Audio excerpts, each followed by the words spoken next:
So bila orang tahu tentang perkara tu, contoh macam saya pernah gone through depressions ataupun anxiety, all those things.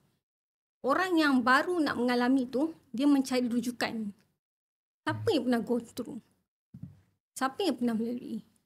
Nak cakap dengan psikiatris tak makan ubat. Nak cakap dengan clinical psychologist tak pergi terapi. Yang pergi siapa? Patient tu sendiri. Pesakit tu sendiri. Dia yang gone through.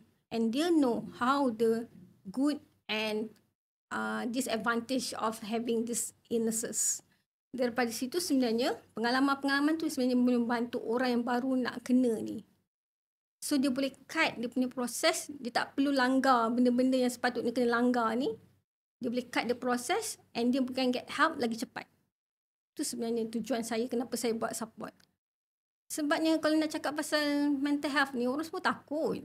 Bukan takut lah, orang semua stereotype. Aku tak gila, aku tak ada masalah.